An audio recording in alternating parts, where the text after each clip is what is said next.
Alright, yo, we back. I just want to talk about going into this fight night with Kamaru Usman. Just really trying to talk about the fact that I feel like people think he's washed, and he hasn't shown us washed yet. Especially, like, just with his game plan. Like, even his last fight with Kamzat, who we all thought he would probably lose, get washed, and he didn't. He even showed strongly, probably the better like fight against Kamzat today. Yeah, Gilbert Burns was a war. He was scrapping with him, but the thing with Kamaru is he showed the defensive wrestling, and we know about his knees and the injuries. But it seems like when he gets in that cage, he peaks at the right time with his training camps, and he does what needs to be done. And he shows he still has that skill set. He shows he still has the 1-2. He shows he has a good teep with forward pressure, and he knows how to get his entry strikes. And when it comes to you getting him on the ground, he's still he's still very viable, especially defensively, and he's smart on his feet. Like even here, you see this, like in this game, right? I'm Kamaru, 96 power. I don't have the best boxing combos. I'm not JDM, right? But it's all about showing your windows. He's throwing kicks too close in the pocket. I'm just gonna pepper him with shots. He goes in there, he eats a hook. He's been showing like good high kicks, not good high kicks, but he's been showing he likes to throw high kicks and body roundhouses, right? So when he throws a body roundhouse too short or too close, you throw a 1-2 or you throw a hook in there because the hook is gonna get him and he's highly vulnerable. Or I'm doing what I'm doing here, which is jabs and I'm working the body because Kamaru has really good stamina. Mike Malott does not. So I can go in here and attack his body early. I can use my cardio as a weapon, just like Kamaru does. And then you swell the pressure on them later. Now here, he's making so many mistakes. Something's going to happen to the point where I'm just going to have to do something to get him out of here early. But even here, look, he throws a kick, right? Gets blocked. Still tries the exchange. No stamina. I win the exchange, and he's losing the stamina battle.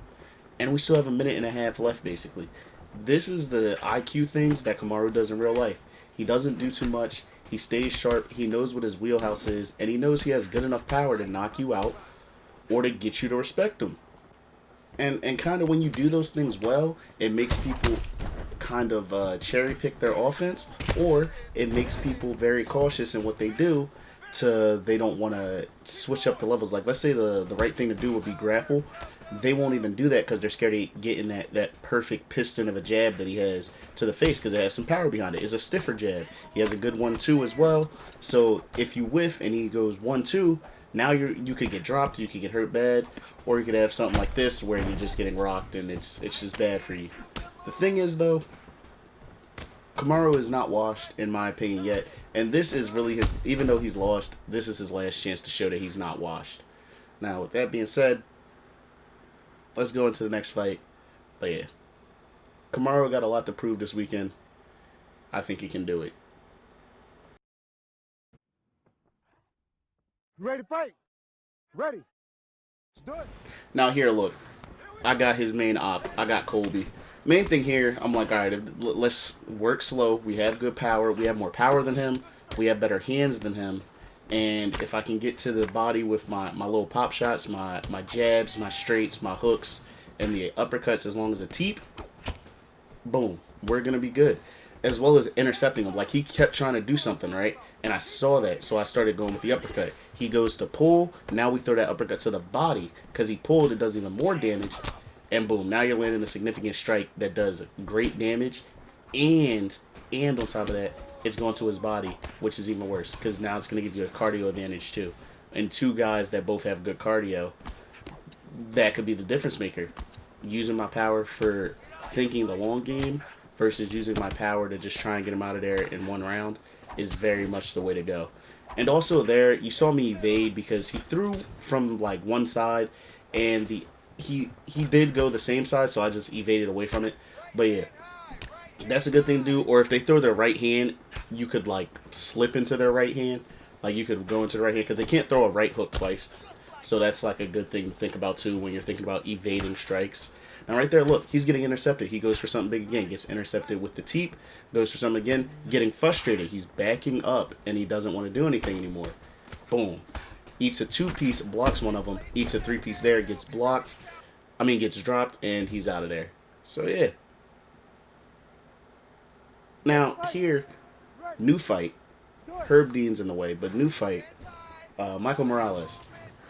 Same thing. He's a power guy, good puncher, but I also have power and a good one too. But I have better cardio than him. So what am I going to do? Think logically, work off of my jab, work off of my teeps. Now, as you see, I'm not really doing anything. I'm throwing feints to stay close, but not like so close that he can hit me. I just want to see what he does first. He hasn't offered any offense. First thing was a leg kick. Now right there, boom, we won an exchange. I tried to block counter him, but I accidentally held it. Did a lead overhand. I paid for that. But he overextends. Look at my stamina, look at his. He's halfway, and I wasn't, like, I had full stamina. I catch his kick, go for a hook, go high first, think to go low later. Accidentally doubled up high there. I try to go high, and then you can sneak a low shot in for free. So we work off the body jab. These are like things to think about when you're fighting your opponent. It might not look pretty. This is Div 20, but I might not have the striking that I guess most people want to see, where it's like, you go in there, you look pretty, I'm slipping off the center line, I'm throwing 8-piece combos, I'm getting people out of there. I like to respect my opponent a little bit more than that. More so with the idea that if I do something too early, such as slipping, and I don't have a real feel on my opponent yet, you could slip into something. So it's cool to just do it like this. Pop shot, get a few interceptions. Like, he wants to step in and throw like something big, like an uppercut. You throw a straight, and it hit stuns him because it's a 5-star straight. And then you can sneak in a body shot because he's hit stunned. And that is effective striking, but it might not be as pretty as something like, I guess, other people that are on this like content, like a Nas or something like that. And I guess that's what people look for, but I'm trying to teach you effective striking because, one, like even here, I dropped him around his mind, and then he gets on the cage. We trip him and take him down. That's holding L2 and like pulling it to the right or to me on the screen, and you're just trying to like get them down to the ground, you know, do some things. I'm gonna get here, knee his leg. That helps with GA for me, because if he has weaker legs, like if you work people's legs, it makes wrestling easier because they get, like, you get more grapple advantage, or when they back up behind that black line, your grapple advantage spikes higher, so it gives you a higher chance to get to the ground. Again, so it's just the little things. And right there, I knew he was blocking low because I've been going low. So when he backed up and let his hands drop, I tried to sneak a head kick in there. Now, he did drop his hands, but he got his hands back up in time. But it's all right, because now we're winning the round. There's like 45 seconds left. And he goes for something doubling up there. We duck under it. Like, it's just effective striking. In here, not doing nothing too crazy, too pretty. Just he goes in there. I weave two things. He tries to go, I throw a retreating jab, he still keeps coming forward, and we landed a hook, right? Now he lost another exchange. So we're clearly winning. Now he has no block either, and I'm not even trying to block break him. I'm just like, he's staying in my face, and I have this power. And right there is what I'm talking about. I went for the body kick, and he went with a strike lunging forward with the overhand, and it clipped me. You ready to fight? Ready. So, yeah, when it comes to, you know, being crazy like that, like going in, doing too much, it's kind of smart to just take your time. And as you can see, taking my time won me the round. I did still get rocked by somebody I shouldn't get rocked by, but that's what happens when sometimes people lunge in. And I was expecting a hit stun with that lead body roundhouse. Doesn't matter. He still runs into something, moves his head off the center line, and gets hit by a left hook that I believe is like 4 stars. So, boom. Now we got another drop. We're just casually winning this fight, slowly but surely. That was a good uppercut by him. But again, these are the basic fundamentals. I like to do really good on the fundamentals, and it can get you far. Like I said, I'm in Div 20 as well. It's not hard to get to Div 20. You don't have to go combo heavy. You don't have to be a block breaker. You don't have to go be a grapple cheeser. I can strike pretty decently, in my opinion. I might be a little too hard on myself sometimes, but like I can strike average to above average. I definitely strike above average, I'm not going to lie to you. But I strike above average, and I can grapple above average. I can hold people down. I can do what I got to do. I know how to use my IQ to work your stamina, get to where I need to do, and like sub you. I can sub somebody right now with Kamaru Usman. Kamaru Usman has like an 84 sub offense. So again, it's just about being smart. Like right there, he's been so worried about high, I tripled up on the body. Now he's really cooked. Look at his stamina and look at mine. And this is only a 3-rounder, so I'm not even worried about finishing him. I'm just worried about beating him up. And right now, I've been beating him up. And I already won the first round with a drop. Already won the second round with a drop, and we're just beating him up.